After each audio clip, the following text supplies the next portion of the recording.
र अब प्रविधि हस्तान्तरण बौद्धिक अधिकार समेत भन्ने हाम्रो टपिक छ हैन, technology transfer including intellectual property rights IPR भनेर जुन टपिक छ त्यसमा हामी पहिला प्रविधि र प्रविधि हस्तान्तरणको बारेमा पढ्छौँ र त्यसपछि बौद्धिक अधिकार सम्पत्ति बौद्धिक सम्पत्ति अधिकार को बारेमा त्यस सम्बन्धी कुराहरूको बारेमा पनि चर्चा गर्छौँ। र यो छोटो मिठो हिसाबले के हो त प्रविधि भन्ने बित्तिकै प्रविधिलाई टेक्नोलोजीलाई दुई तीनटा कुरामा हामीले बुझौँ। एउटा त परम्परागत रूपमा हामीले प्रविधि भनेकै यो आविष्कार जुन वैज्ञानिक आविष्कार छ नि, वैज्ञानिक आविष्कार यन्त्र उपकरण मेसिनरी औजार तथा एउटा आधुनिक जुन कार्य सम्पादनको आधुनिक तौर तरिकालाई प्रविधि भनेर भनिन्छ। परम्परागत अर्थमा प्रविधि भनेकै वैज्ञानिक आविष्कार मेसिनरी औजार यन्त्र उपकरण जे भनौँ न तिनलाई बुझिने। अब आधुनिक अर्थमा अथवा वृहत अर्थमा आधुनिक एवं वृहत अर्थमा प्रविधि भन्नाले त्यो त्यसको अर्थ वैज्ञानिक आविष्कार होइन भन्ने होइन, प्लस त्यसलाई के भन्यो भने वैज्ञानिक आविष्कार खोज अनुसन्धान यन्त्र उपकरणको साथै त्यसले हाम्रो व्यवस्थापकीय सिप जुन व्यवस्थापकीय कला कौशलता छ नि, व्यवस्थापकीय कौशलता अर्थात् सिप अनि अन्य सन्दर्भ प्रसङ्गहरूमा चाहिँ यो हाम्रा औद्योगिक बौद्धिक सम्पत्ति र यो सामान्य बौद्धिक सम्पत्ति समेतलाई यहाँ त्यही कारणले तपाईँलाई राखेको हो, बौद्धिक सम्पत्ति समेतलाई नै प्रविधि भनेर भनिन्छ। अहिलेको सन्दर्भ त्यो हो। त्यसैले सामान्य अर्थमा अथवा परम्परागत अर्थमा वैज्ञानिक आविष्कार खोज अनुसन्धान लाई बुझियो र आधुनिक एवं वृहत अर्थमा प्लस अवधारणा बुझियो कि वैज्ञानिक खोज आविष्कार यन्त्र उपकरण को साथसाथै व्यवस्थापकीय कौशलता हैन, अब त्यो विशिष्टता जे भन्नुहोस् तपाईँलाई व्यवस्थापकीय एउटा ज्ञान सिप एउटा उत्पादन विधि हरेक कुरा हुने भए उत्पादन विधि व्यवस्थापकीय कौशलता सिप एवं यो औद्योगिक बौद्धिक सम्पत्ति तथा सामान्य बौद्धिक सम्पत्ति, त्यसमा हामी बौद्धिक सम्पत्तिमा आउँला।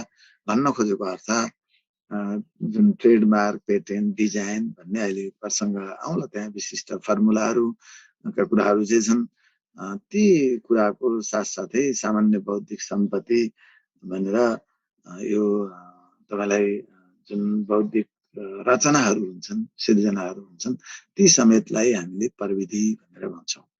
प्रविधि भनेको बौद्धिक सम्पत्ति समेतलाई बुझिन्छ भनेर छोटो औद्योगिक तथा सामान्य भनिरहनु परेन, बौद्धिक सम्पत्ति अथवा अर्को अर्थमा भन्यो भने प्रविधिलाई बौद्धिक सम्पत्तिको रूपमा लिइन्छ भन्ने नै हुन्छ।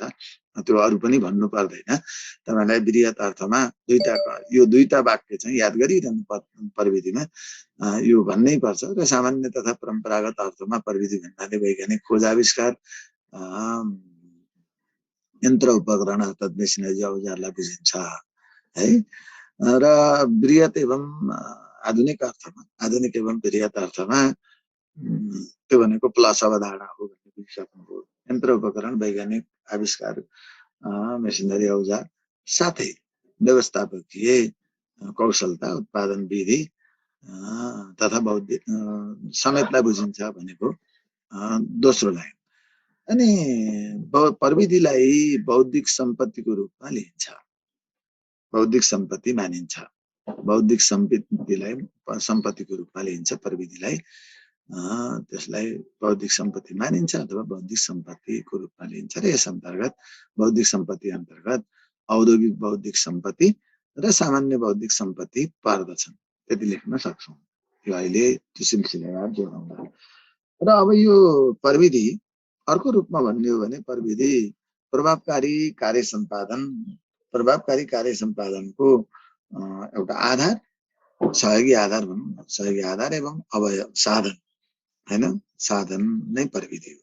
तपाईँलाई प्रभावकारी गुणस्तरीय जे भन्नुहोस् न, प्रभावकारी कार्य सम्पादनको सहयोगी आधार तथा साधनका रूपमा साधन नै प्रविधि हो। प्रविधि एउटा रिसोर्सेस हो भन्न खोजेको, प्रविधिलाई एउटा स्रोत साधनको रूपमा। कस्तो स्रोत साधन? स्रोत भनेकै कार्य सम्पादनको एउटा सहयोगी आधार एवं साधनको रूपमा यसलाई लिन्छौँ प्रविधिलाई। र अब यो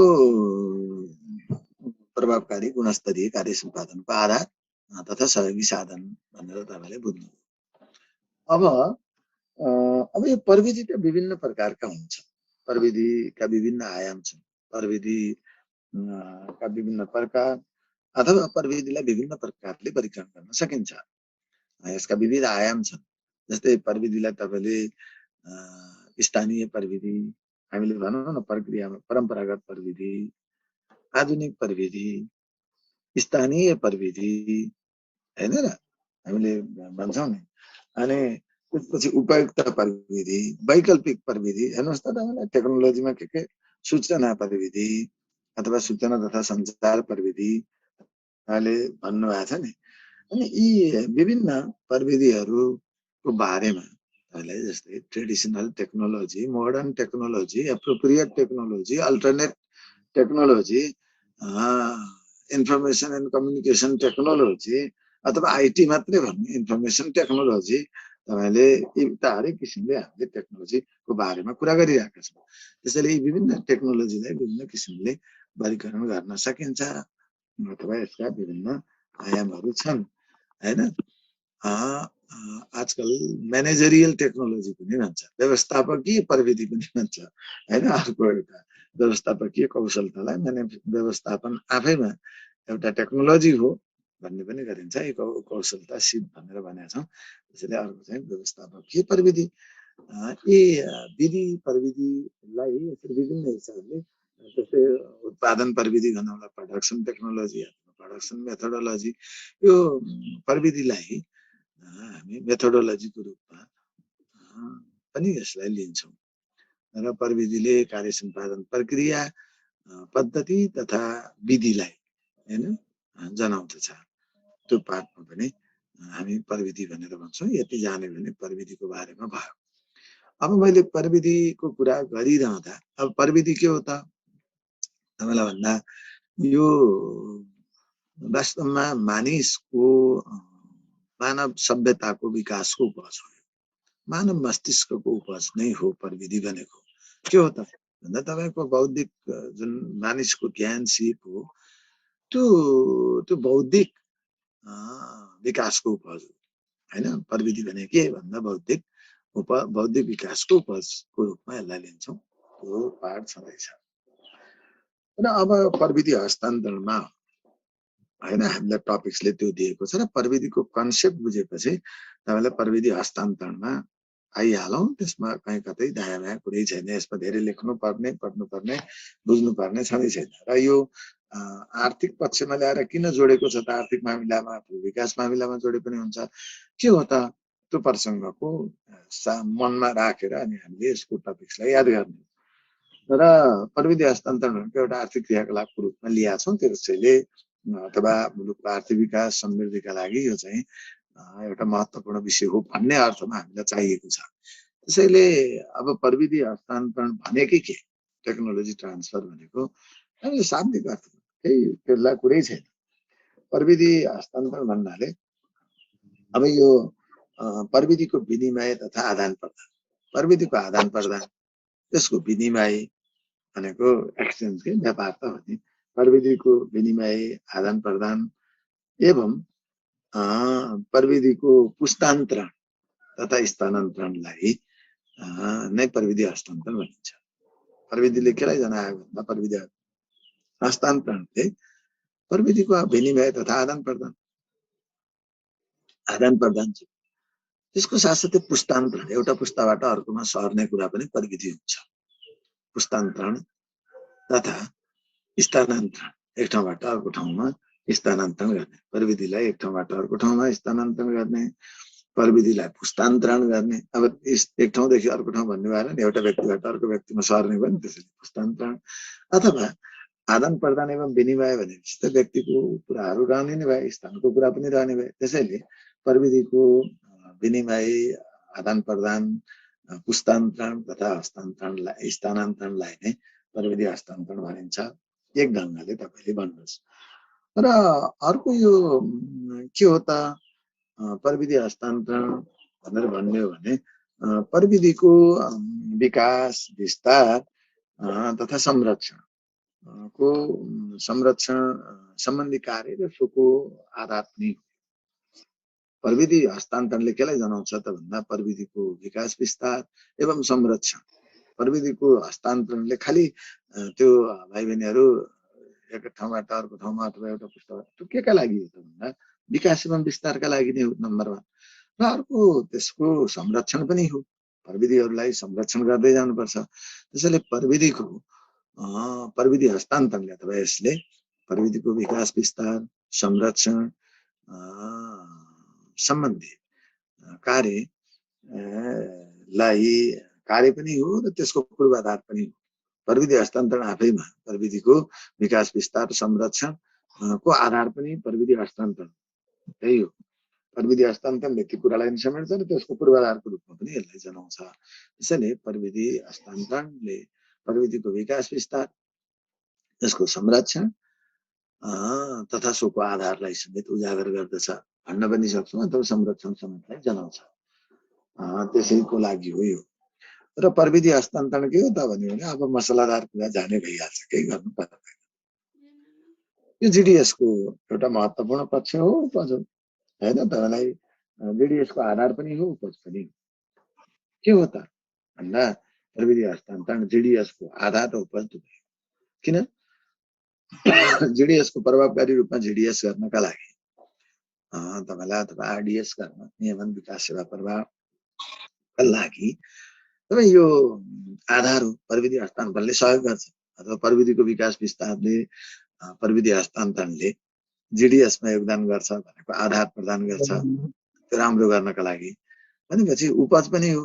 भने त्यसले त प्रविधि हस्तान्तरणले फेरि प्रविधि हस्तान्तरणलाई अथवा शासन विकास सेवा प्रवाहकै कारणले विकासले फेरि यसलाई विकासले टेवा दिन्छ, हैन? त्यसैले हाम्रा समग्र विकासले प्रविधिको विकास तथा हस्तान्तरणलाई पनि त टेवा दिने भयो। त्यसैले हामीले जिडिएसको आधार एवं उपजको रूपमा प्रविधि हस्तान्तरणलाई लिन्छौँ भने हामीले भनौँ। र अब प्रविधि हस्तान्तरण कहिलेदेखि भयो? प्रविधिको विकाससँगै। विशेषतः आखिर प्रविधि हस्तान्तरण कहिलेदेखि भयो? प्रविधिको विकास नभए त प्रविधि हस्तान्तरणको कुरै पनि थिएन। त्योभन्दा नै अगाडि गयो भने अघि नै हामीले भनेका छौँ प्रविधिको विकास कहिले भयो? बौद्धिक विकासको उपज हो भनेको छौँ हामीले। त्यसपछि मानव सभ्यताको एउटा विकाससँगै त्यसरी पनि जान सक्छौँ। अहिले हामीले प्रविधि हस्तान्तरणलाई तपाईँले दुई तिनवटा पक्षबाट हेर्ने हो भने प्रविधि हस्तान्तरणको अब अवधारणा कहाँबाट आयो, कहिले आयो भने हामी प्रविधिको विकाससँगै भएको र 11 लहरले यो प्रविधि हस्तान्तरणलाई झन् बढी यसलाई विशेष जोड दिएको पाइन्छ। त्योसँगै यसले महत्त्व पाउँदै आएको छ र यसमा विशेष जोड दिँदै गएको छ। प्रविधिको हस्तान्तरण त प्रविधिको विकास बिना त सम्भवै छैन। त्यसैले प्रविधिको विकास सँगै प्रविधि हस्तान्तरणको अवधारणा अगाडि बढाइएको आएको हो र यसमा विशेषतः 11 लहरसँगै यसमा तपाईँलाई अरू प्रसङ्ग थप्न पर्यो भने 11 लहर जोडिदिएको। 11 लहरसँगै यसमा विशेष जोड दिएको छ। यसले अथवा प्रविधि हस्तान्तरणले महत्त्व र प्रश्रय पाउँदै आएको छ, यही कुरा भन्ने हो। र भनेपछि प्रविधिको विकास हुनका लागि र विकास पछि पनि हस्तान्तरण हुने हो भनेपछि यो कुरा भन्यो। अब प्रविधि हस्तान्तरण कहिलेकाहीँ तपाईँलाई कुन तरिकाबाट हुन्छ, के हो? अब मसलादार त सबै भन्छन् प्रविधि हस्तान्तरण निरपेक्ष हुँदैन, यो सापेक्ष गतिशील हुन्छ, यसका विविध आयाम छन्। यो बहुआयामिक विषय हो। प्रविधि हस्तान्तरण कुनै फुल स्टप लाग्ने चित्त होइन। यो निरन्तर एउटा जिडिएसको निरन्तर कार्य प्रक्रिया तथा पद्धति हो, हैन? त्यो कुरा पनि भन्यौँ। प्रविधि हस्तान्तरण के हो त भन्दा सरकारको जिम्मेवारीको विषय, एउटा शासन विकासका हिसाबले सरकारको जिम्मेवारीको विषय हो। र प्रविधि हस्तान्तरणलाई हामी नागरिक अधिकारका रूपमा पनि लिन्छौँ, अथवा प्रविधि हस्तान्तरणको प्रभावकारितामा सबैको सार्थक भूमिका अपरिहार्य हुन्छ। यी मसलादार कुराहरू तपाईँले ल्याउन सक्नुहुन्छ। अब यही सिलसिलामा कुरा गर्दा मैले यहाँ मसलाको सन्दर्भ मात्रै जोडेँ। अब त्यसपछि तपाईँलाई प्रविधि हस्तान्तरण सम्बन्धी विधिहरू के हुन्छ? आज प्रविधि हस्तान्तरण का विधिहरू विभिन्न औपचारिक, अनौपचारिक, प्रत्यक्ष, अप्रत्यक्ष विभिन्न विधिहरू छन्। त्यसलाई तपाईँले यो ऊ भनेर छुट्याउन गाह्रो हुन्छ। त्यसैले कहिलेकाहीँ लेख्लान्, किताबहरूले भन्लान्, तर पृष्ठभूमिमा त्यस्तो कुरा बोल्दैन। प्रविधि हस्तान्तरणका तौर तरिका नै प्रविधि हस्तान्तरणका विधिहरू हुन्, होइन? ती प्रक्रियाहरू प्रविधि हस्तान्तरण लाई त हामीले भनिसक्यौँ। त्यो आदान प्रदान, विनिमय, पुस्तान्तरण, स्थानान्तरण भनिरहेछौँ। प्रविधि हस्तान्तरण तपाईँलाई एउटा यसको के हो, कसो हो, कुन रूपमा हुन्छ भन्दा कुनै पनि मुलुकमा एउटा आन्तरिक पक्ष अथवा बाह्य पक्षबाट प्रविधिको विकास तथा हस्तान्तरणमा त यो सीमा भित्र पनि हुन्छ र सीमा विहीन रूपमा पनि हुन्छ। त्यो किसिमले पनि बोल्न सक्नुहुन्छ। तर हामीले सिधा के भनौँ भने प्रविधि हस्तान्तरण औपचारिक, औपचारिक तथा अनौपचारिक एवं प्रत्यक्ष तथा अनौपचारिक अप्रत्यक्ष रूपमा हुने गर्दछ, यो कुरा भन्यो। र प्रविधि हस्तान्तरणको माध्यम, साधन अथवा प्रविधि हस्तान्तरणका तरिकालाई अथवा प्रणालीलाई हामीले केही कुरा भनिदिन सक्छौँ, अथवा के को माध्यमबाट, के कुन पद्धतिबाट, कुन तौर तरिकाबाट, कुन विधिबाट प्रविधि हस्तान्तरण हुन्छ त भने देखाएका तौर तरिका, विधि, प्रक्रिया तथा माध्यमबाट नै प्रविधि हस्तान्तरण हुन्छ। यही कुरा हो तपाईँलाई प्रविधि हस्तान्तरणका विधि, तौर तरिका भनेर बोल्ने। औपचारिक र अनौपचारिक हो, प्रत्यक्ष र अप्रत्यक्ष हो, समग्रमा देखाएको जुन माध्यम प्रक्रियाबाट हुन्छ है, प्रणालीबाट हुन्छ भनेर भन्यो तपाईँले। त्यसमा भनिदिन सक्नुहुन्छ। पहिला त कहाँबाट हुन्छ? परिवारबाटै सुरु हुन्छ प्रविधि हस्तान्तरण। परिवारबाट तपाईँलाई एउटा व्यक्तिबाट अर्को व्यक्तिमा पुस्तान्तरण हुँदै जान्छ। त्यहाँ शिक्षा, ज्ञान सिप, व्यवस्थापकीय कुशलता सिक्ने हो नि। त्यो त ज्ञान सिप सिक्ने, ज्ञान सिपको विकास विस्तार, हस्तान्तरणलाई नै हामीले प्रविधि हस्तान्तरण भनेका छौँ। अनि खोज, आविष्कारका कुरा, यन्त्र उपकरण, मेसिनरी, उपकरणहरूको सिर्जना, त्यसको उपयोग, यी सबै कुराहरू हामीले कहाँबाट सिक्छौँ त भन्दा प्रविधिको हामी ज्ञान सिपको पहिलो जननी स्थान के हो त भन्दा परिवार नै हो। परिवार एउटा माध्यमबाट हुन्छ एउटा। अर्को त्यसपछि त अब समुदाय एवं समाजबाट हुन्छ, त्यसको माध्यमबाट हुन्छ। त्यसपछि धर्म संस्कृतिकोबाट प्रविधि हस्तान्तरण हुन्छ। ज्ञान सिप, तौर तरिका, विधिहरू त्यहाँबाट जानुहुन्छ। अनि त्यसपछि शिक्षाबाट तपाईँ शिक्षाको माध्यमबाट प्रविधि हस्तान्तरण हुन्छ, होइन?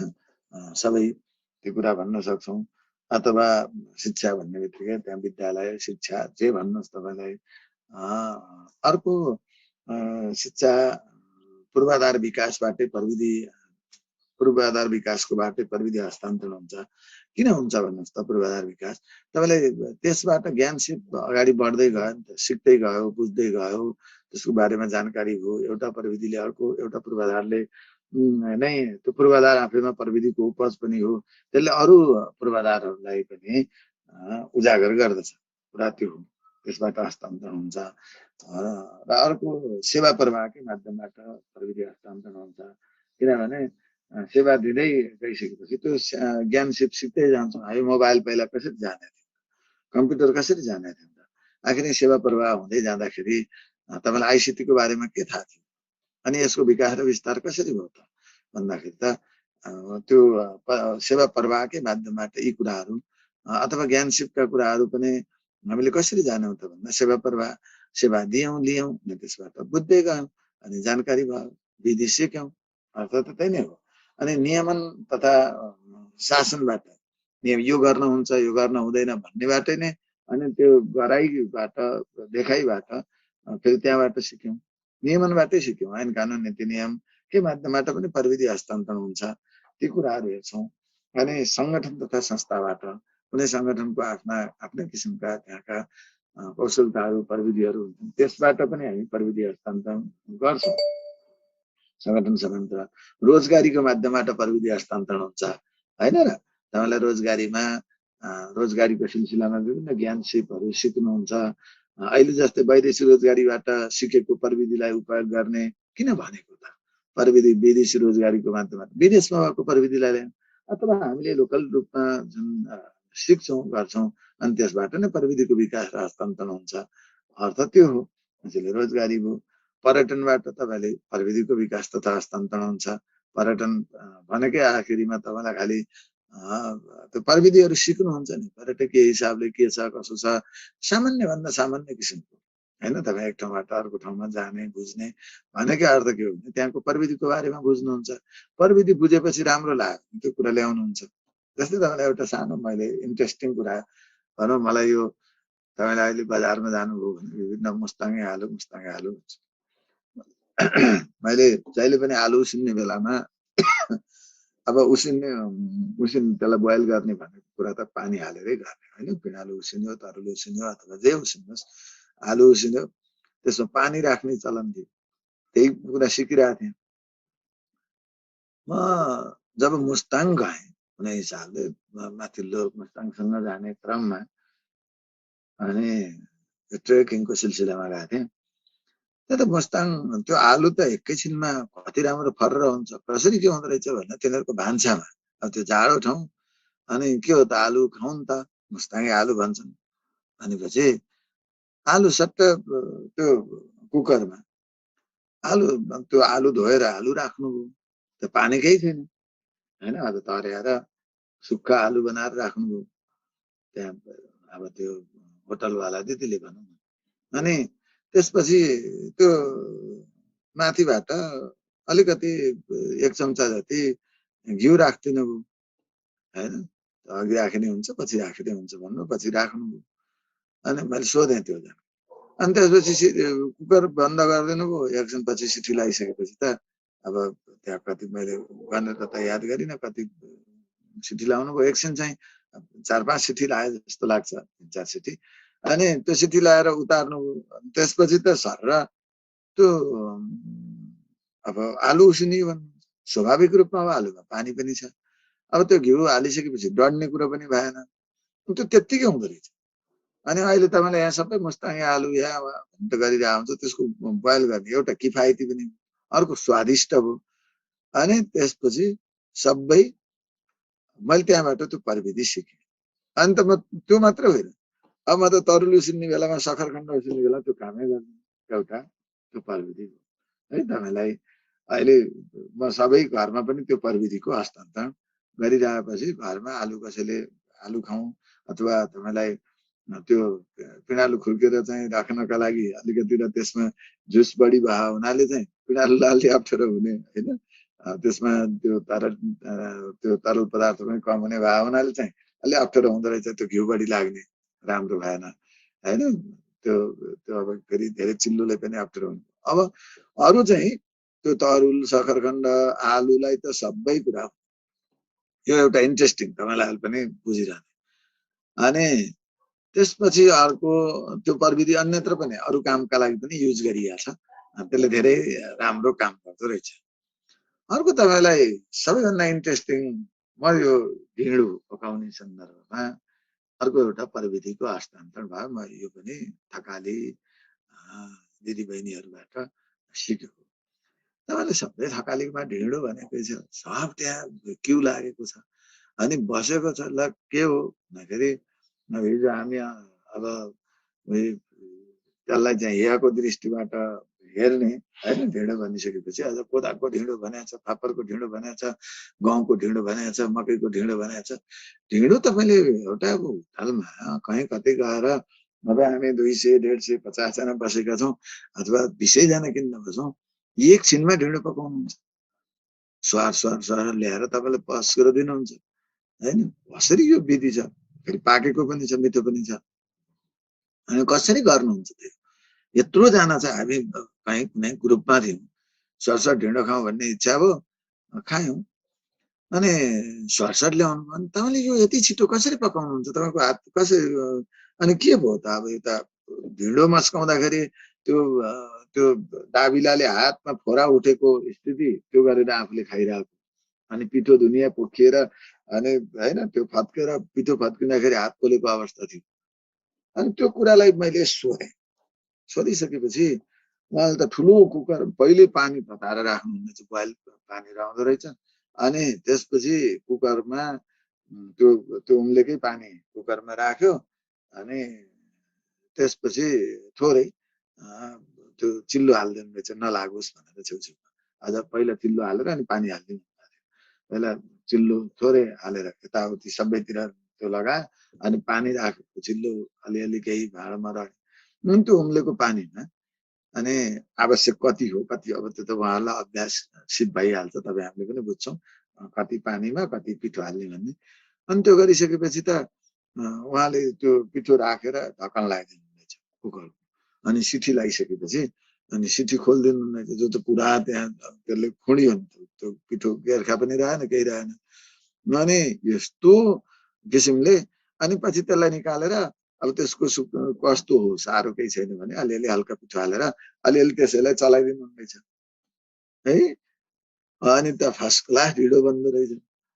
अब त्यो त प्रविधि घरमा ढिँडो खानु मन हुँदाखेरि पकाउनु सबैले गाह्रो मान्ने, बुढी बाबुले पकाउनु भन्यो भने गाह्रो माने, आफूलाई पनि आफैले गएर धस्छु भनेपछि कस्तो त गाह्रै छ नि सबैलाई। अनि त्यसपछि त्यो विधि के हुँदो रहेछ त भनेर आफूले अवलम्बन गरेपछि अहिले अब सबैले अब ढिँडो खाने भन्ने बित्तिकै जतिजनालाई जसरी ढिँडो खुवाउनका लागि पनि अब घर परिवार तयार र मिठो स्वादिष्ट पनि हुँदो रहेछ। भनेपछि सिम्पल तपाईँलाई प्रविधि भनेको खालि ठुला कल कारखाना उद्योग यन्त्र उपकरण होइन। भनेपछि यसरी मैले तपाईँलाई भनेको तीर्थाटन पर्यटनको माध्यमबाट हामीले अथवा एक व्यक्ति अर्को व्यक्तिमा को घरमा एउटा समाज भनेको त्यही नै हो, परिवार भनेको त्यो घुलमिलको माध्यमबाट त्यहाँ देखासेखीबाट प्रविधिको हस्तान्तरण हुन्छ भन्यौँ। त्यसले हरेक चिजमा होइन त्यो किसिमका के चाहिँ तौर तरिकाहरू छन्, विधि छन्, त्यो कुरालाई नै हामीले प्रविधि हस्तान्तरण नै भने हो। त्यसैले यो आधारमा हामीले बुझ्नु पर्यो कि प्रविधि हस्तान्तरण भनेको यस्तो है भनेर, यो प्रविधि हस्तान्तरण हुने तरिकाहरू यस्तो रहेछ है भनेर तपाईँले त्यो यो अर्थमा किन सरले यो भनिरहेछ भन्ने तपाईँलाई पर्ला। त्यसैले प्रविधि हस्तान्तरण भनेको त ज्ञान सिप सिक्ने हो, त्यसलाई हस्तान्तरण गर्ने हो। रोजगारीबाट पनि सिक्यौँ, पर्यटनबाट सिक्यौँ, यो अर्थमा भनेको। अनि अन्तर्क्रिया एवं छलफल, अब अहिले मैले भनेको कुराबाट तपाईँले पनि सिक्नु होइन, अब तपाईँले त्यो कुरा अवलम्बन गर्नुहुन्छ र वास्तवमा मैले तपाईँहरू जस्तै भाइ बहिनीहरूलाई अब यस्तै टपिक्सहरू पढाउँदा कयौँले त्यो अवलम्बन गर्नु भएको छ। मेरै माध्यमबाट प्रविधि हस्तान्तरण भएको छ होइन। अब एउटा थकाली दिदीबाट मैले त्यो कुरा सिकेँ, मैले तपाईँलाई सिकाएँ अथवा भने, तपाईँलाई केही अभ्यास गर्नुभयो, तपाईँलाई एकदम तपाईँलाई जाग्यो, त्यसमा तपाईँलाई त्यो कुराको विश्वस्त हुनुभयो। अनि त्यसपछि अरूले त्यसको त्यो सञ्जालीकरण भयो, त्यो जानेर वा नजानेर वा स्वस्फूर्त रूपमा प्रत्यक्ष अप्रत्यक्ष औपचारिक अनौपचारिक सबै हिसाबले भयो त्यो। अब कतिपय अन्तर्क्रिया छलफलका माध्यमबाट हुन्छ। अब अहिले विश्वव्यापीकरण भनेको छौँ, त्यो आफैमा मानिस पुँजी प्रविधिको स्थानान्तरण भनेर त्यसै बोलिहाल्छौँ विश्वव्यापीकरण भन्ने परिभाषामा। भन्ने बित्तिकै विश्वव्यापीकरणको माध्यमबाट हुन्छ, सभा सम्मेलनको माध्यमबाट हुन्छ, तपाईँलाई मेला प्रदर्शनीको माध्यमबाट प्रदर्शन के अरे यो प्रविधि हस्तान्तरण त्यही गर्नका लागि त प्रविधिको विकास विस्तार होइन, त्यही आधारबाट हुन्छ। अनि त्यसपछि तपाईँलाई विज्ञापन तथा सूचनाको माध्यमबाट प्रविधि हस्तान्तरण हुन्छ। सामाजिक सञ्जाल अहिले अब होइन यो प्रविधिबाट गर्दा हुन्छ, यो हुन्छ भनेर हेर्नुहोस् न कति सिकाइरहेको हुन्छ, सोसल नेटवर्किङका कुराहरू छन्।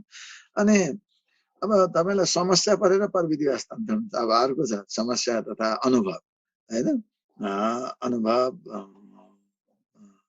सम्बन्धी जुन कुराको तपाईँलाई त्यो जानकारी आदान प्रदान हुन्छ नि, समस्या तथा अनुभव एवं सुखको आदान प्रदानबाट नै प्रविधि हस्तान्तरण। समस्या भयो, तपाईँलाई समस्या बेहोर्नुभयो, समस्या परेपछि त्यसबाट केही न केही तपाईँले सिक्नुभयो, अनुभव हासिल गर्नुभयो। अनि त्यसपछि त्यसलाई जब त्योको जानकारी गराउनुहुन्छ अरूलाई भने त्यहाँबाट प्रविधि हस्तान्तरण हुन्छ। त्यही अर्थमा नै हामीले त्यही कुरालाई लिने हो। अब कतिपय लगानीको माध्यमबाट हुने हैन। लगानी तपाईलाई स्वदेशी विदेशी लगानी गर्ने बित्तिकै प्रविधिको लगानीसँगै प्रविधि जोडेर आउने हो। त्यो पाटोमा पनि तपाईले भन्न सक्नुहुन्छ। अनुसन्धान खोजी कुरा छँदैछन्, त्यो माध्यमबाट भएका कुराहरू आविष्कार, त्यो त हामीले भनेकै हुन्छौँ हैन। वैज्ञानिक खोज आविष्कारबाटै आविष्कारले आविष्कार निम्त्याउँछ, त्यसबाट नै प्रविधिको विकास हुने भयो, हस्तान्तरण हुने भयो हैन। पहिला त उत्पादन नभइकन कसरी हुन्छ, अनि बल्ल नै त्यसको विस्तार उपयोग हुने हो। हेर्नुहोस् त, हामीले साझेदारी तथा सहभागिताबाट प्रविधि हस्तान्तरण गर्छौँ, त्यहाँबाट पनि हुन्छ। साझेदारी तथा सहभागिताबाट पनि त्यो मिलेर गरेपछि त्यहाँ अब एउटा मस्तिष्क र अर्को मस्तिष्कको त्यहाँ ज्ञानसिप सम्मिश्रण भइहाल्छ नि, त्यो प्रविधि आइहाल्छ। र यस्ता अब तालिमका कुराहरू त्यसै छँदैछन्, शिक्षा तथा तालिम, अघि नै हामी भनिसक्यौँ शिक्षाको कुरा।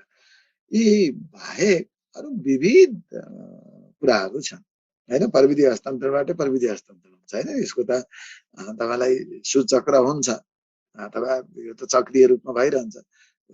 प्रविधिले प्रविधिलाई नै आकर्षण गर्छ, प्रविधिले प्रविधिकै विकास गर्छ। त्यसैले यी विविध कुरा लेख्ने। अब जाँचमा औपचारिक अनौपचारिक भनेर भन्यो भने शिक्षालाई के भन्ने, बेलालाई के भन्ने हैन। तपाईँलाई हरेकमा औपचारिक र अनौपचारिक भनेर वर्गीकरण गर्न चाहिँ गाह्रो हुन्छ। त्यसैले औपचारिक अनौपचारिक अथवा प्रत्यक्ष अप्रत्यक्ष भन्ने कुरा चाहिँ हामीले लेख्दा त्यसलाई वर्गीकरण गर्छु भन्न फसिन्छ। त्यसैले त्यही कुरा प्रत्यक्ष पनि हुन्छ, त्यही कुरा अप्रत्यक्ष पनि हुन्छ। र एउटा चिज भनेर गरिरहेछौँ, अर्को चिज सिकिरहेको पनि हुन्छौँ। त्यसैले त्यो वर्गीकरणमा कहिले पनि नलाग्नु अनि माथि पेट पोलीमा ती कुराहरू भनिदिनु, अनि विभिन्न हुन्छ र समग्रमा यो माध्यम तथा तौर तरिकाबाट प्रविधि हस्तान्तरण भएको पाइन्छ र हुन्छ भनेर तपाईँले भन्न सक्नुहुन्छ। अब यी सबै लगानी, व्यापार, जे भन्छौँ नि, यी सबै जे गर्छौँ त्यसबाट प्रविधि हस्तान्तरण हुँदो रहेछ, तपाईँलाई जे संरचनाहरू छन् त्यसबाट हुँदो रहेछ भन्ने तपाईँको क्लियर भएपछि र अहिले दुर्गाजीले भनेका कुराहरूमा यी कुराहरू कसरी हुन्छ भन्ने कुराको पाठ थिएन हैन। त्यो अर्थमा मैले अवधारणागत कुराहरूमा मैले बारम्बार भनेको छु तपाईँहरूलाई, त्यो हरेक चिजहरू यदि अर्को खण्ड पनि सोधेको छ भने अर्को खण्डमा नपर्ने सर्वाङ्गीण कुराहरू जति पस्किन सक्यो छोटो रूपमा भनेको विषय धेरै भनेको आयामहरू धेरैलाई हाम्रो समयभार र अङ्कभार अनुसार पस्कन सक्यो भने त्यसले भ्यालु एड गर्छ भनेर फिडब्याक दिएको दुर्गाजीलाई तपाईँहरू सबैलाई दिएको कुरा चाहिँ त्यसैलाई हो। र अब तपाईँले प्रविधिको प्रविधि हस्तान्तरणका औचित्यका कुरा आउला के आउला त्यो सबै राम्रो गर्न, प्रविधि विकास एवं विस्तार गर्नका लागि हो। तपाईँलाई अरू राम्रो गर्न न राम्रो नगर्नका लागि त्यही नै हो। प्रविधि हस्तान्तरणले के हुन्छ, एउटा हैन उत्पादन उत्पादकत्व अभिवृद्धि गर्नकै लागि हो, तपाईँको सक्षमता अभिवृद्धि गर्न हो, सचेतना अभिवृद्धि गर्न हो, विकृति विसङ्गतिलाई निवारण गर्न हो। प्रविधिले आज सबै कुरालाई आधुनिकीकरण गर्नै छ हैन। त्यहाँ स्रोत साधनको प्रभावकारी परिचालन गर्नलाई नै हो। के त्यसले राम्रो गर्छ ती सबैलाई, हामीले सबै त्यसको औचित्यको बारेमा त भनिरहनु र तपाईँलाई सक्षमता अभिवृद्धि गर्नु छ, प्रविधि हस्तान्तरणले सम्बन्ध विकास हुन्छ, एउटा सम्बन्ध पक्षहरूसँग समन्वय गर्नका लागि हुन्छ। हाम्रो कार्य सम्पादनमा गुणस्तरीयता, गुणस्तरीय वस्तु सेवा प्रवाह गर्न हुन्छ, सुशासन प्रवर्धन गर्न अथवा सेवा प्रवाहलाई प्रभावकारी बनाउन, स्रोत साधनको कुशल परिचालन गर्न, जे राम्रा कुरा छन् ती सबै कहिलेकाहीँ औचित्य सोधेको हुँदैन त्यो किसिमले भन्छौँ। र प्रविधिकै विकास गर्न, किनभने प्रविधिको विकास संरक्षण गर्न प्रविधिको हस्तान्तरण गर्ने त्यही पाठबाट छ। र त्यसको सर्जक जो छ त्यो सर्जकको लागि प्रविधि जुन बौद्धिक उपज हो भनेको छ हामीले, त्यो सर्जकको हित अभिवृद्धि गर्नका लागि पनि छ हैन। उसका लागि यो प्रविधि हस्तान्तरणले को औचित्य चाहिँ त्यो हो भन्ने पाठमा राम्रा कुराहरू लेख्दा भइहाल्छ। त्यो पढ्न कुनै अप्ठ्यारो, त्यसलाई बुझ्न गाह्रो भएन। अब यही नै हो हामीले प्रविधि हस्तान्तरणको बारेमा बुझ्ने। प्रविधि हस्तान्तरण सम्बन्धी हाम्रो कानुनी एवं नीतिगत व्यवस्था के छ भन्दाखेरि तपाईँ सदेखि ससम्मै हुन्छ, त्यसलाई हामीले बोल्न सक्छौँ। र विशिष्टीकृत रूपमा नेपालको संविधानमा त्यहाँ धारा 51 को च जस्तो लाग्छ हैन, च हो विकास नीति भन्ने छ नि, त्यहाँ हामीले के भनेका छौँ संविधानमा, अब मुलुकको विकास का लागि हामीले आधुनिक सूचना, आधुनिक प्रविधि, विज्ञान तथा प्रविधिको विकासमा राज्यले जोड दिनेछ यही नै हो। त्यसमा लगानी परिवर्तन गर्नेछ, विकासमा जोड दिनेछ, प्रविधिको विकासको कुरा आउने भयो। र अर्को तपाईलाई प्रविधि हस्तान्तरण, प्रविधिकै विकास, विस्तार एवं हस्तान्तरणमा जोड दिने अथवा हस्तान्तरण गर्ने नीति राज्यले अवलम्बन गर्नेछ भन्ने नै हो। त्यहाँ अरू कुरा केही छैन। प्रविधिले विज्ञान प्रविधिकै विकास गर्ने अनि प्रविधिकै हस्तान्तरण गर्ने कुरालाई विशेषतः फोकस गरेको र बौद्धिक सम्पत्तिको जुन औद्योगिक सम्पत्ति तथा बौद्धिक सम्पत्तिको पनि संरक्षण र सम्वर्धन गर्ने कुराहरूमा हामीले त्यो नीति लिएकै छौँ। यो पाठ एउटा पाठमा हो। अब हाम्रो विदेशी लगानी तथा प्रविधि हस्तान्तरण ऐन 2075 छ। त्यसले भन्यो विदेशी लगानीको नामले नै भनेको छ विदेशी लगानी तथा जुन प्रविधिलाई हस्तान्तरण गर्ने, वैदेशिक लगानीको माध्यमबाट पनि प्रविधि हस्तान्तरण गर्छौँ है भनेर भनेको त्यो पाठमा। यस्ता कुराहरू हामीले लिन्छौँ हैन। र अब प्रविधिको हस्तान्तरण गर्ने सन्दर्भमा हामी औद्योगिक व्यवसाय ऐन 2076 तथा नियमावली 2076 मा समेत त्यसको बारेमा व्यवस्था गरिएको छ। त्यहाँ औद्योगिक बौद्धिक सम्पत्ति तथा सामान्य बौद्धिक सम्पत्ति भनेको थियो मैले तपाईँहरूलाई, त्यही अर्थमा हो। त्यहाँ चाहिँ प्रविधिको कसरी विकास तथा हस्तान्तरण गर्ने, कसरी त्यहाँ विभिन्न किसिमका औद्योगिक व्यवसाय ऐनले कसरी हाम्रा प्रविधिको पूर्वाधारको विकास विस्तार गर्ने, हस्तान्तरण कसरी गर्ने, के हो भन्ने पाठमा त्यसले पनि केही कुराहरू भन्यो। अर्को हाम्रो यो औद्योगिक नीति 67 भन्नुहोस्, वाणिज्य नीति 2072 भन्नुहोस्, विदेशी लगानी नीति 2071 भन्नुहोस्, यी सबैमा कहीँ न कहीँ हामीलाई ती कुराहरू छ। अब हामीले प्राविधिक सहायता लिने भन्छौँ, प्रविधि हस्तान्तरण त अन्तर्राष्ट्रिय विकास सहायता, अन्तर्राष्ट्रिय जुन विकास सहायता परिचालन नीति छ त्यो नीति 2076 भने त्यसले पनि त प्रविधिको हस्तान्तरण वैदेशिक सहयोगको माध्यमबाट प्रविधि हस्तान्तरण हुन्छ। हेर्नुहोस् त, नहुने भन्ने कहीँ पनि छैन। र त्यसैले यो एउटा मात्र होइन कि तपाईँ हामीसँग विभिन्न किसिमका सन्धि सम्झौताहरू हुन्छन्, द्विपक्षीय बहुपक्षीय जुन वाणिज्य सन्धिबाट पनि अथवा विभिन्न सन्धि सम्झौताहरू अहिले हामीले यहाँ आर्थिक तथा व्यापारिक हिसाबले भनेका छौँ, ती सन्धि सम्झौताको माध्यमबाट पनि हुने एउटा पाठ।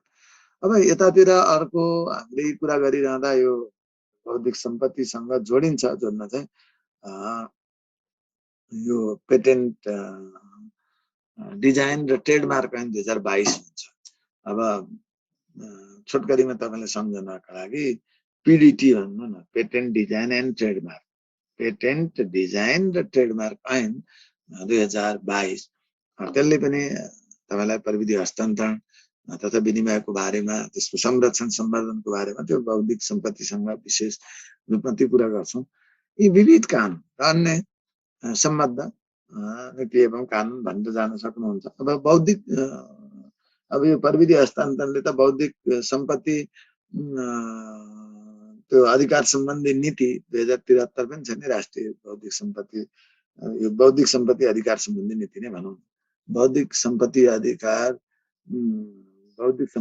सम्बन्धी नीति 2073 कहीँ हो, खालि यो पर्छ यो पर्दैन भन्ने होइन कि यसलाई लिमिट गर्ने कुरै छैन। हाम्रो योजना चालु योजनामा पनि छ, बजेटमा पनि छ, किनभने यो हरेक कुरामा हुने प्रविधिको विकास, उपयुक्त अहिले विभिन्न किसिमका प्रविधिहरू, तिनीहरूको विकास विस्तारका कुराहरूमा, हस्तान्तरणका कुराहरू, त्यसको संरक्षण सम्वर्धनका कुराहरूमा त यो त जीडीएसको निरन्तर प्रक्रिया तथा पद्धति हो भन्ने बित्तिकै ती सबै कुरामा आउँछ।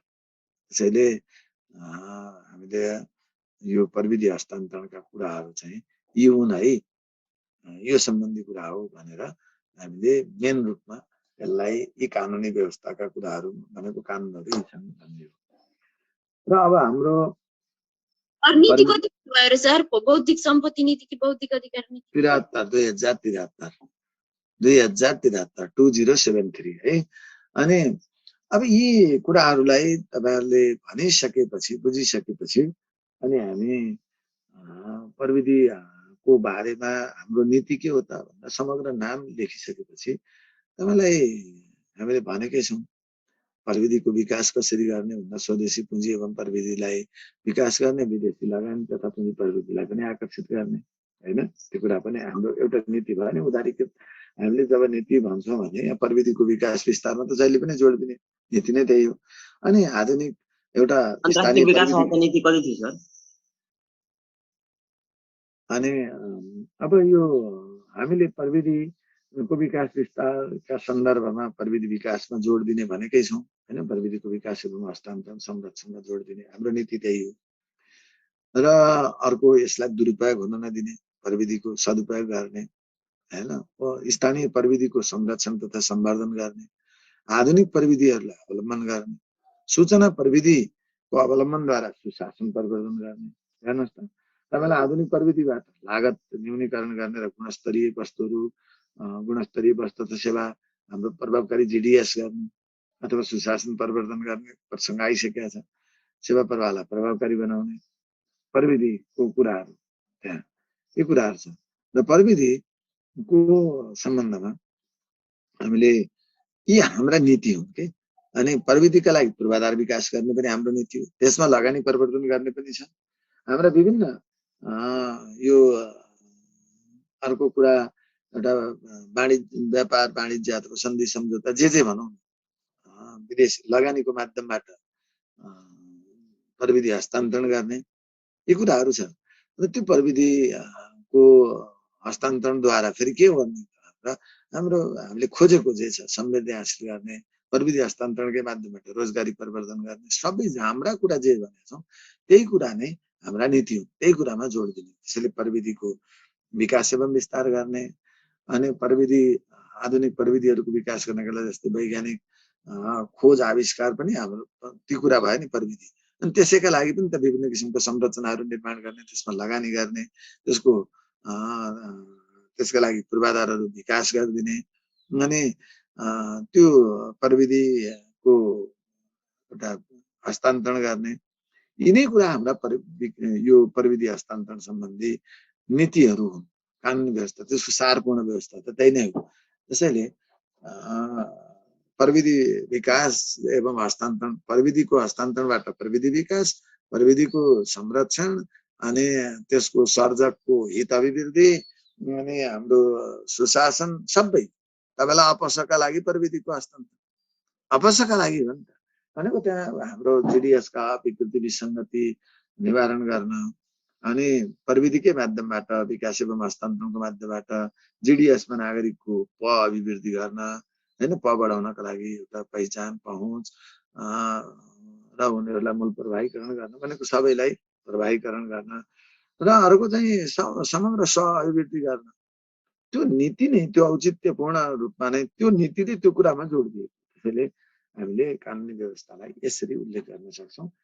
त्यसैले प्रविधिको विकास एवं हस्तान्तरण गर्ने, त्यसका लागि पूर्वाधार विकास गर्ने, लगानी गर्ने सबै प्रविधिकै कुरा जुन विषयवस्तु भन्छौँ त्यसलाई केन्द्रबिन्दुमा राखेर बढी कुरा लेख्ने हो। यति हो हामीले बुझेको। र अहिले तपाईँले सारमा यसमा जाने। अब म बौद्धिक सम्पत्तिमा प्रवेश गर्छु अनि हामी समष्टिमा केही कुरा गरौँला। अब बौद्धिक सम्पत्ति छोटो रूपमा तपाईँले बुझिरहनु भएको छ। र यो जुन प्रविधि आफैमा बौद्धिक सम्पत्ति हो त्यसमा भनिसक्यौँ कि बौद्धिक सम्पत्तिको रूपमा लिन्छौँ। बौद्धिक सम्पत्ति भन्यो, बौद्धिक सम्पत्ति अधिकार समेत भनेको छ। बौद्धिक सम्पत्ति अधिकारमा हामी बौद्धिक सम्पत्ति भनेको बौद्धिक सिर्जना हो। त्यसमा अरू कुरा केही गरिरहनु परेन। बौद्धिक आविष्कार हो, बौद्धिक उपज हो, बौद्धिक सिर्जना, बौद्धिक उपज हैन लाई नै हामीले बौद्धिक सम्पत्ति भन्छौँ। बौद्धिक सम्पत्ति भनेको त बौद्धिक उपजको रूपमा। अब तपाईँलाई बौद्धिक सम्पत्ति भनेको बौद्धिक सिर्जना तथा आविष्कार छोटो अर्थमा त्यति भने हुन्छ कि बौद्धिक सम्पत्ति भने के हो भन्दा बौद्धिक सिर्जना तथा आविष्कारलाई खोज आविष्कार शब्द त जे ल्याउनु। र अब बौद्धिक सम्पत्ति ले तपाईलाई अब यो समग्रमा बौद्धिक सम्पत्ति भन्ने बित्तिकै हामीले अरू कुरा के बुझ्नु पर्यो त भन्दाखेरि बौद्धिक सम्पत्तिले बौद्धिक सम्पत्ति भनेको हाम्रो बौद्धिक सिर्जना तथा आविष्कार मात्रै होइन। त्यो बौद्धिक सम्पत्तिले त्यो बौद्धिक भन्न खोजेको अर्थ सिर्जना तथा आविष्कार को साथै हैन त्यो केलाई हो भन्दाखेरि हामीले अघि नै जो प्रविधिसँग परिभाषा गरेका थियौँ कि यो खोज, अनुसन्धान, व्यवस्थापकीय सिप, अब त्यसको व्यावसायिक विशिष्ट पहिचान भन्नुहोस्, कला, सङ्गीत, नृत्य, रचना जे जे छन् यी सबैलाई हामीले बौद्धिक सम्पत्ति भन्छौँ। आखिर कुरा त त्यही नै हो हैन। जताबाट पनि तपाईँलाई बौद्धिक सम्पत्तिलाई एउटा प्रविधिको रूपमा लिन्छ। अहिले चाहिँ तपाईँलाई बौद्धिक सम्पत्ति के अरे प्रविधिलाई बौद्धिक सम्पत्तिको रूपमा लिन्छ भनेर तपाईँले त्यहाँ कुरा ल्याउन सक्नु भएको थियो। अहिले चाहिँ प्रविधिलाई के अरे बौद्धिक सम्पत्तिलाई प्रविधिको रूपमा समेत लिइन्छ। यो हो एउटा बौद्धिक आविष्कार हो, बौद्धिक सिर्जना हो, ठिक छ, यसले अरू कुरा चिन्तै भएन। र समग्रमा बौद्धिक सम्पत्तिभित्र के पर्ने हो, के हो, अहिले वर्गीकरणमा अर्को वाक्य भन्नुलामा यसले केलाई जनाउने हो त भन्यो भने बौद्धिक सिर्जना तथा आविष्कार, व्यवस्थापकीय सिप, कला हैन, एउटा बौद्धिक रचना, व्यक्तिका विभिन्न किसिमका रचना, कला, सङ्गीत, नृत्य, यी एउटा किसिमका कुराहरू भए हैन। त्यसको त्यसम्बन्धी उसका ज्ञान सिपका कुराहरू समेतलाई हामीले बौद्धिक सम्पत्ति भनेर भन्यौँ। अब बौद्धिक सम्पत्ति अन्तर्गत मैले अघि आइहाल्छु, यो अन्तर्गत विशेषता औद्योगिक बौद्धिक सम्पत्ति र सामान्य बौद्धिक सम्पत्ति पर्दछ। त्यो किन त्यहाँ तपाईँलाई भन्दाखेरि समग्रमा यसले केलाई जनाउने भन्दा औद्योगिक बौद्धिक सम्पत्ति भनेको त्यसलाई वर्गीकरण गर्न सकिन्छ दुई प्रकारमा हामीले विशेषता। एउटा औद्योगिक बौद्धिक सम्पत्ति, अर्को सामान्य बौद्धिक सम्पत्ति। औद्योगिक बौद्धिक सम्पत्तिले त्यहाँ अरू पनि छ तपाईँलाई भौगोलिक, अब त्यसलाई एक लाइनमा मात्र लेखे पनि हुन्छ र समग्रमा बौद्धिक सम्पत्ति अन्तर्गत देखाएका कुराहरू पर्छन् भनेर बौद्धिक ज्ञान सिप, व्यवस्थापकीय ज्ञान सिप, आविष्कार हैन, सिर्जना आविष्कारका कुरा, पेटेन्ट, डिजाइन, ट्रेडमार्क है भनेका छौँ नि। अनि विशिष्टीकृत जुन हाम्रा गणितीय सूत्र फर्मुलाहरू हुन्छन्, गणितीय फर्मुलाहरू पनि हुन्छ, त्यो पनि त्यहाँनिर हो। र अन्य उत्पादन विधिहरू हेर्नुहोस् त, त्यो बौद्धिक सम्पत्तिले हाम्रा प्रविधिलाई जे भनेको थियो नि, त्यो उत्पादन विधिका कुराहरू त्यो पनि बौद्धिक सम्पत्ति हो। त्यो विधि तौर तरिका प्रविधि आफैमा हो, प्रविधिको रूपमा बुझ्छौँ भनेपछि बौद्धिक अधिकार सम्पत्ति भनेर फेरि अहिले त डब्ल्युटिओले भौगोलिक विशिष्टतालाई पनि जनाउँछ। भौगोलिक विशिष्टता सम्बन्धी अधिकार पनि बौद्धिक सम्पत्ति अधिकारभित्र पर्छ भनेर छ। तर अब अहिले बौद्धिक सम्पत्तिको परिभाषामा त्यसलाई नभनिहालौँ, अधिकारका बारेमा हामी सारभूत रूपमा चल्नुपर्छ र डब्ल्युटिओले त्यसलाई समेत भनेको छ भन्न खोजेको मात्रै हो। अनि यी कुराहरूलाई बौद्धिक सम्पत्तिभित्र त यी कुरा पर्छ। अब सामान्य बौद्धिक सम्पत्तिभित्र चाहिँ औद्योगिक बौद्धिक सम्पत्तिभित्र चाहिँ विशेषता, पेटेन्ट, डिजाइन, ट्रेडमार्क यो कुरा भन्नु पर्यो। र सामान्य बौद्धिक सम्पत्तिभित्र तपाईँलाई बौद्धिक जुन रचनाहरू छन्, खोज आविष्कारका कुराहरू छन्, सङ्गीत नृत्यका कुराहरू, कला कौशलताका कुराहरू, व्यवस्थापकीय सिपका कुराहरू छन्, ती व्यवस्थापकीय विधिहरू, तिनलाई हामीले सामान्य बौद्धिक सम्पत्ति भनेर भन्छौँ। यो हो, यी कुराहरूलाई भनौँ।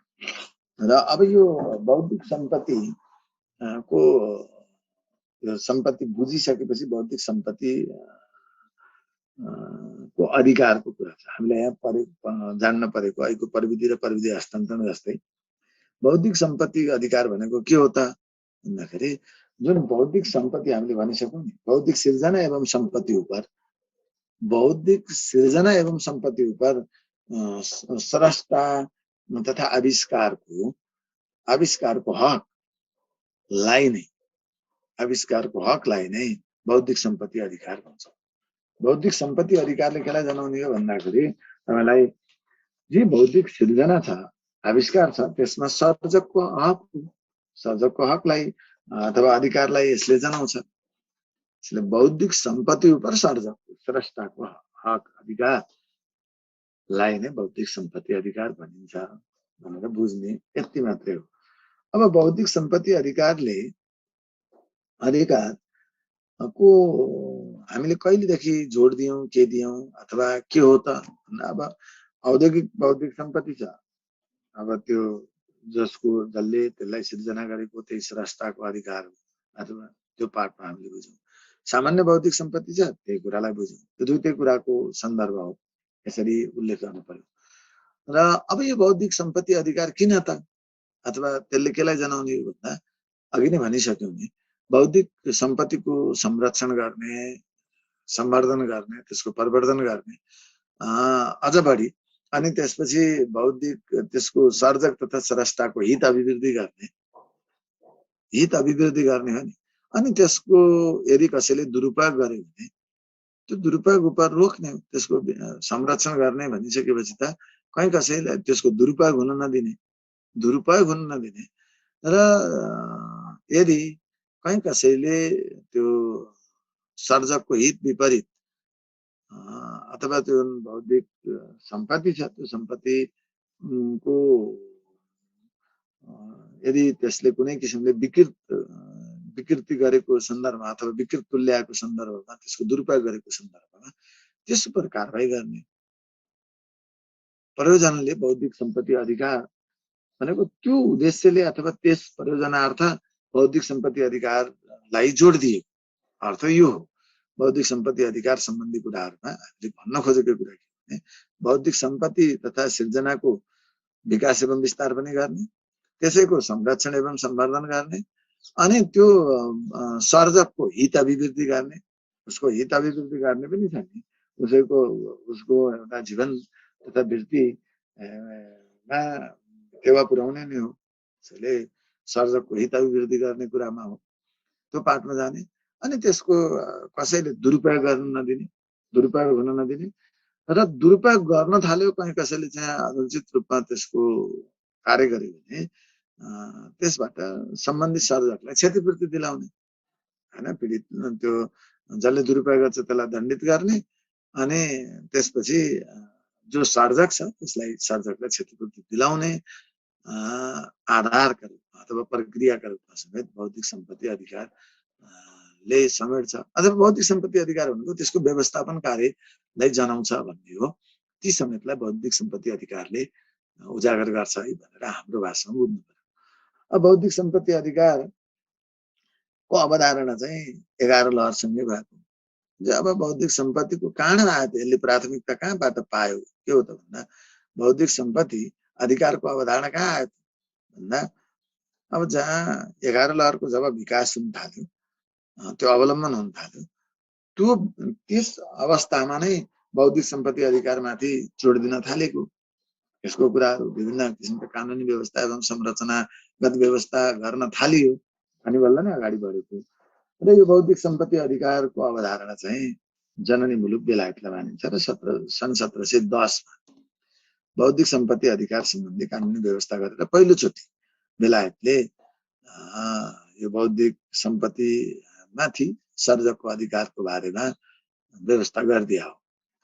र अन्तर्राष्ट्रिय रूपमा अहिले अब यो संस्थागत व्यवस्था गर्ने सन्दर्भमा विपो हैन, बौद्धिक सम्पत्ति अधिकार सम्बन्धी संस्थाको एउटा छात्र संस्थाको रूपमा विपो, WIPO, विपो वर्ल्ड इन्टेलेक्चुअल प्रपर्टी अर्गनाइजेसन, विपो यो 1967मा स्थापना भएको जुलाई 14 नै हो। जुलाई 14 विपो 1967 वर्ल्ड इन्टेलेक्चुअल प्रपर्टी अर्गनाइजेसन विपोको स्थापना 1967मा भयो, जसको हामी 1997मा आएर सदस्य भएका छौँ हैन। 30 वर्षपछि सन् 1997मा मात्र नेपाल विपोको सदस्य भएको एउटा इन्टरनेसनल अर्गनाइजेसन पनि छ। अर्को चाहिँ WTO। अब बौद्धिक सम्पत्ति अधिकार WTO को एउटा मूलभूत विषय हो। WTO-मा जुन वस्तु व्यापार, सेवा व्यापार र बौद्धिक सम्पत्ति व्यापार भनेर यसका 3टा क्षेत्र छन् र त्यो WTO को कार्यक्षेत्रको विषय पनि हो बौद्धिक सम्पत्ति अधिकार अहिले। र भनेपछि WTO को स्थापना तपाईँलाई भन्नु परेन हैन, 1995मा ग्याटकै हैन, ग्याटमा चाहिँ थिएन बौद्धिक सम्पत्ति अधिकार, वस्तुतः सेवा मात्रै थियो र WTO कै सुरुदेखि भएको र त्यहीलाई इन्क्लुड गर्ने WTO ले नै इन्क्लुड गरे हो भनेपछि यसको यो WTO मा अब नेपालको संलग्नता, WTO को स्थापना 1995, नेपाल 2004मा भएको कुरो। सन् 2004मा नेपाल हैन WTO को सदस्य भएको प्रसङ्गमा यो छ। यो पाठलाई पनि हामीले बुझ्नु पर्यो। र अब कानुनी व्यवस्था अघि नै हामीले भनिसकेका छौँ कि यसले बौद्धिक सम्पत्ति अधिकार भनेको औद्योगिक बौद्धिक सम्पत्तिमाथिको अधिकार पनि हो र सामान्य बौद्धिक सम्पत्तिमाथिको अधिकार पनि हो। दुईटै अधिकारलाई यसले समेट्छ। र अब हाम्रो बौद्धिक सम्पत्ति अधिकार सम्बन्धमा अब कानुनी व्यवस्था के छ कसो छ भने यो बौद्धिक सम्पत्तिमाथि त्यसै अधिकार सिर्जना हुँदैन भाइ। त्यो स्वत अधिकार सिर्जना हुने स्थिति रहँदैन सामान्यतया। यसलाई कानुनी स्वत कानुनी हक अधिकार सिर्जना हुन सक्दैन। बौद्धिक सम्पत्ति अधिकार प्रचलित कानुनमा तोकिए बमोजिम सम्बन्धित स्थानमा भनेको सम्बन्धित निकायमा नियामक निकायमा यसलाई दर्ता गरिनु अनिवार्य हुन्छ। यसको सार बौद्धिक सम्पत्ति अधिकार सामान्यतया आफै यो कानुनी अधिकार सिर्जना हुँदैन।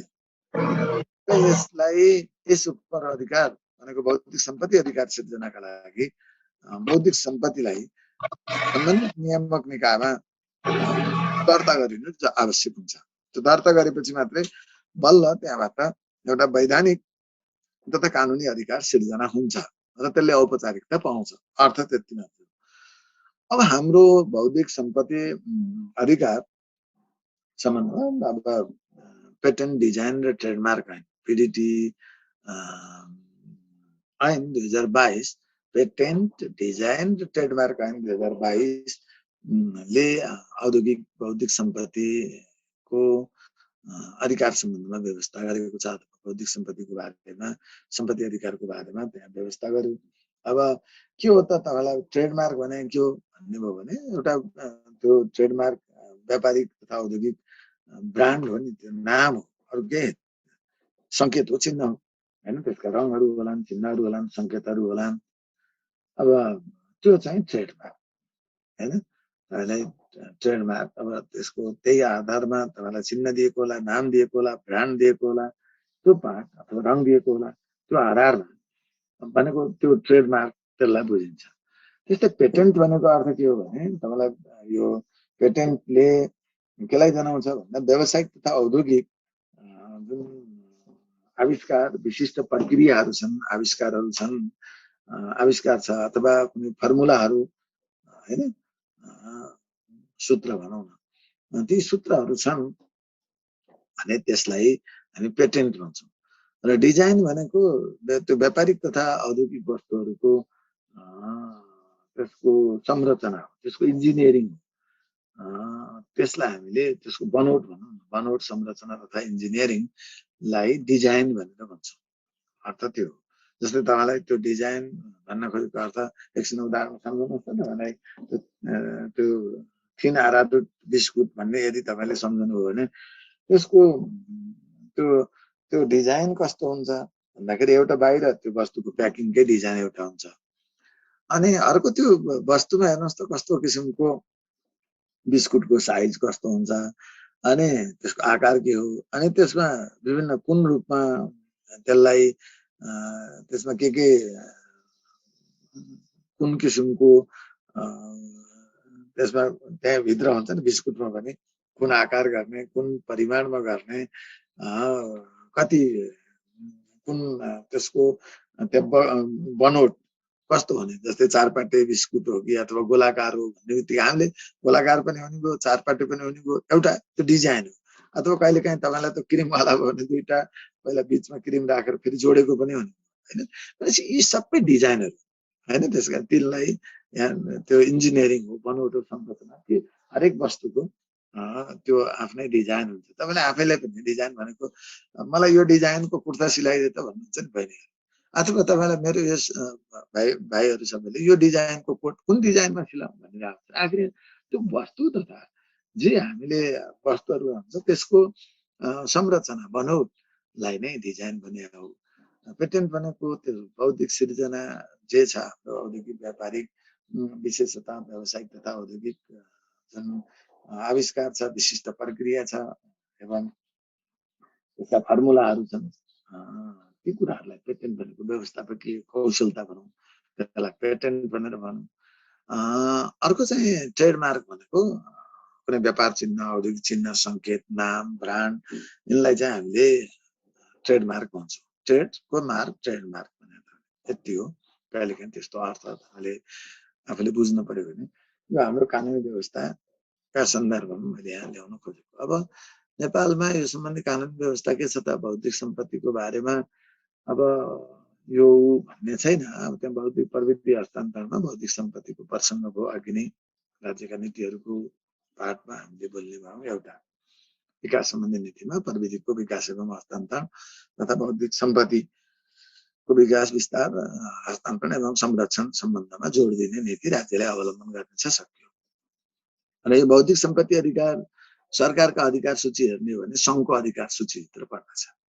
बौद्धिक सम्पत्ति अधिकारको संरक्षण सम्वर्धनका कुराहरू सङ्घको अधिकार क्षेत्रभित्र पर्दछ, एकल अधिकार क्षेत्रभित्र यो पर्दछ हैन। त्यसरी तोकिएको छ, हामीले सङ्घको अधिकार क्षेत्रभित्र ल्याएर हालेका छौँ। त्यो पाठमा पनि हामीले बुझ्नु पर्यो। अर्को अब कानुन व्यवस्था संविधानको साथसाथै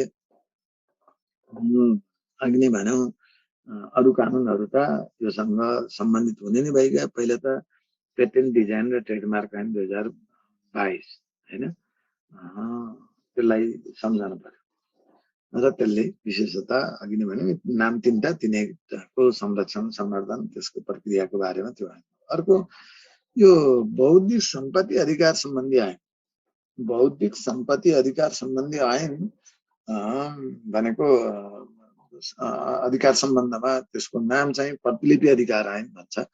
बौद्धिक सम्पत्ति अधिकार सम्बन्धमा प्रतिलिपि सामान्य बौद्धिक सम्पत्ति भन्न खोजिरहेको छ। सामान्य बौद्धिक सम्पत्तिको अधिकार सम्बन्धमा त्यो ऐनको नाम हो प्रतिलिपि अधिकार ऐन। प्रतिलिपि अधिकार ऐन 2059 र त्यसको नियमावली 2061 हैन। प्रतिलिपि अधिकार ऐन 2059 र नियमावली 2061 त्यो सम्बन्धी हाम्रा यसका विशिष्टीकृत कानुनहरू र त्यो बाहेक अन्य सम्बन्धी कानुन त अहिले हामीले भने औद्योगिक व्यवसाय ऐन, नियम नीतिहरू र अघि जुन बौद्धिक सम्पत्ति अधिकार सम्बन्धी नीति 2073 यी अब जुन नीतिहरू छन् विशिष्टीकृत रूपमा ती नीतिहरू नै यो बौद्धिक सम्पत्ति अधिकार। यहाँ चाहिँ त्यो सँग कोष्टमा बौद्धिक अधिकार समेत भनेर लेखेको हुनाले बौद्धिक सम्पत्ति अधिकार समेत भनेर प्रसङ्ग आयो हुनाले हामीले यसलाई जोडेको हो कि त्यही कारणले यो चाहिँ प्रविधि हस्तान्तरणले बौद्धिक सम्पत्ति अधिकार बौद्धिक सम्पत्ति नै हो त्यसैलाई बुझिन्छ र त्यो अधिकारको संरक्षण सम्वर्धन पनि हो है, प्रविधि हस्तान्तरण त्यसको विकास एवं विस्तार समेत हो है भनेर बुझ्नका लागि यो कुराले सङ्केत गरे हो। यही आधारमा हामीले भन्यौँ यो चाहिँ एउटा छ। अब अर्को चाहिँ नियामक निकायको त अब भनेको यही ऐन कानुनले भनेको बौद्धिक सम्पत्ति आफैमा त अधिकार सिर्जना हुँदैन। बौद्धिक सम्पत्ति प्रचलित कानुन बमोजिम दर्ता गरिनुपर्छ हैन, सम्बन्धित नियामक निकायमा दर्ता गरिनुपर्छ। बौद्धिक सम्पत्ति अधिकार को संरक्षण सम्वर्धन गर्नु सरकारको जिम्मेवारीको विषय हो र बौद्धिक सम्पत्ति अधिकार सर्जकको अधिकार हो, बौद्धिक सम्पत्ति उपरको सर्जकको अधिकार हो, यो पनि भनौँ। र अब बौद्धिक सम्पत्ति अधिकार को नियामक निकायको रूपमा हेर्ने हो भने अब यो दर्ता कसले गर्छ त भनौँ भने औद्योगिक बौद्धिक सम्पत्ति चाहिँ उद्योग विभागमा दर्ता गर्नुपर्ने र सामान्य बौद्धिक सम्पत्ति यो के भन्छ भाइ बहिनीहरू यो प्रतिलिपि रजिस्ट्रारको कारणले हैन, प्रतिलिपि रजिस्ट्रारको कारणले यो प्रतिलिपि अधिकार फेरि अधिकार छुटाउनु हुँदैन, प्रतिलिपि अधिकार रजिस्ट्रारको कारणले हैन तपाईलाई यो नेपाल प्रतिलिपि अधिकार भन्छ कि प्रतिलिपि अधिकार, नेपाल प्रतिलिपि अधिकार रजिस्ट्रारको कार्यालय भनिसक्यो अरे। नेपाल प्रतिलिपि अधिकार रजिस्ट्रारको कार्यालयमा दर्ता गर्नुपर्ने व्यवस्था छ सामान्य बौद्धिक सम्पत्ति र औद्योगिक बौद्धिक सम्पत्ति उद्योग विभागमा दर्ता गर्नुपर्ने व्यवस्था छ। र अब त्यो त्यसका केही नेचरहरू पेटेन्टमा के गर्ने कसो गर्ने त्यो भित्रका नाली बेलीमा तपाईँ यो सन्दर्भमा त्यति धेरै प्रचलित कानुन बमोजिम छ भन्ने भएपछि जस्तै ट्रेडमार्क दर्ता गर्ने फेरि त्यसलाई तपाईँलाई त्यसको अवधि कति हुन्छ? ट्रेडमार्कको अवधि मलाई लाग्छ 5 वर्ष कि 7 वर्ष तोकेको छ त्यसलाई एकिन, अनि फेरि नवीकरण गर्नुपर्छ। त्यस्तै पेटेन्टको पनि तपाईँलाई गर्यो त्यसलाई पनि फेरि नवीकरण गरिरहनुपर्छ। एकपटक चाहिँ दर्ता गरिसकेपछि नवीकरण गरेपछि फेरि कन्टिन्युअस त्यसको पालो आइरहन्छ। त्यसैले दर्ता गर्ने तोकिएपछि नवीकरण गर्नु आवश्यक सर हुन्छ। पेटेन्टको चाहिँ 7 वर्ष अनि डिजाइनको चाहिँ 5 वर्ष नवीकरण। डिजाइनको 5 वर्ष, पेटेन्ट र ट्रेडमार्कको 7 वर्ष हो। अनि त्यसैले त्यो डिजाइन 5 वर्ष, पेटेन्ट तथा ट्रेडमार्क 7 वर्षको त्यसरी अवधि तोकिएको छ। र त्यो भनेको एकपटक दर्ता गरेपछि त्यसले त्यो मान्यता पाउने। र अब सामान्य बौद्धिक सम्पत्ति चाहिँ त्यसले लाइफ लङ, एउटा सर्जकको लाइफ लङ त्यसले त्यो चाहिँ जीवन्त रहन्छ भनेको अर्थ। र कतिपय बौद्धिक सम्पत्तिहरू त सामान्य बौद्धिक सम्पत्ति त त्यसपछिको अंश त्यसको हकवालासम्मको संरक्षण हुन्छ। र मूलत तपाईलाई सामान्य बौद्धिक सम्पत्ति चाहिँ उसको जीवनकालसम्म त्यसलाई नवीकरण गरिरहनु नपर्ने हुन्छ, अर्थ त्यो हो। र त्यो दर्ता गरिसकेपछि उसको एउटा जीवन्त नै चल्ने हुन्छ। यस्तो पाठमा हेर्छौँ। र केही अपवाद जन्य कुरामा कतिपय कुरा त्यसो भए अधिकार त्यहाँ दर्ता नगर्दैमा उसको अधिकार हुँदैन त भन्दा सामान्य बौद्धिक सम्पत्तिमा दर्तै नगरेको कारणले उसको अधिकार हनन हुँदैन भनिएको पनि छ फेरि, हैन तपाईलाई। औद्योगिक बौद्धिक सम्पत्ति चाहिँ अब त्यो दर्ता नगरिकन उसले अधिकार हुँदैन। यदि कसैले त्यो दर्तै नगरेको कारणबाट उसले उसको हक हित नहुने, त्यो चाहिँ उसको हक नै नामित हुने स्थिति रहँदैन है। त्यो परिवेश बुझेर त्यसलाई सरकारले संरक्षण, सम्वर्धन अथवा कुनै क्षति पुर्यायो भने त्यो क्षति दिलाउनका लागि बाधा पुर्याएको मानिने छैन भन्ने पनि त्यहाँ व्यवस्था छ। त्यसैले सामान्य बौद्धिक सम्पत्तिलाई अलि विशिष्टीकृत रूपमा व्यवस्था गरे पनि छ। अहिले हामीले नर्मल्ली के हो भने सामान्य बौद्धिक सम्पत्तिको संरक्षण, सम्वर्धन गर्ने सन्दर्भमा अथवा अधिकार सिर्जना गर्ने, त्यसको दाबी गर्ने सन्दर्भमा दर्तै नगरेको कारणले मात्रै उसले दाबी नपाउने र अथवा सर्जकको हित नहुने भन्ने होइन। यो पाठमा पनि एउटा एक वाक्य तपाईले याद गरिरहने। तर सामान्यतया दर्तै नगरेको कारणले हुँदैन। त्यसो भए उसको बौद्धिक सिर्जना होइन त। कुनै एउटा कलाकारले कला गरिरहेछ, सिर्जना गरिरहेछ, कुनै एउटा सङ्गीतकारले सङ्गीत भरेको छ, सङ्गीत सिर्जना गरेको छ, गीत गाएको छ, अथवा कुनै कसैको एउटा आफ्नो नृत्य सम्बन्धी होला, अथवा जे आफ्नो ठाउँमा छ, अथवा कुनै पुस्तकले अथवा लेख तथा प्रकाशन गरेको सन्दर्भ छ, अरू केही कुरा हुन सक्छ, अथवा लेखेको हुन सक्छ। ती लेख्ने काम गर्यो भनेपछि त ती कुरामा के हो त भनेर क्वेसन गर्दाखेरि यो सामान्य बौद्धिक सम्पत्ति दर्तै नगरेको कारणले मात्रै उसको हक हनन हुने भन्ने हुँदैन भन्ने सर्वोच्चबाट स्थापित पनि छ। त्यो नजिर स्थापित भइसकेको अवस्था पनि हो। र अर्को चाहिँ हाम्रै कानुनले पनि त्यही अनुसार चाहिँ व्यवस्था गरेकै छ। यति कुरा जान्ने। र यही हो सारमा हाम्रो बौद्धिक सम्पत्ति अधिकारले खोजेको कुरा, हामीले जान्न परेको कुरा यही हो। र हाम्रो बौद्धिक सम्पत्ति अधिकार सम्बन्धी कानुनलाई बुझ्दाखेरि त्यसको सामान्य बौद्धिक सम्पत्ति सम्बन्धमा प्रतिलिपि अधिकार हैन, प्रतिलिपि अधिकार ऐन 2059 र नियमावली 61 यो कुरा ऐन नियमलाई याद गर्नु पर्यो।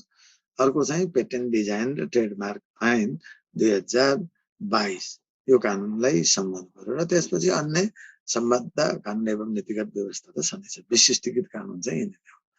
ल यति जानेपछि यसको सार चाहिँ सारमा पढ्नु पर्ने र बुझ्नु पर्ने यति हो भाइ।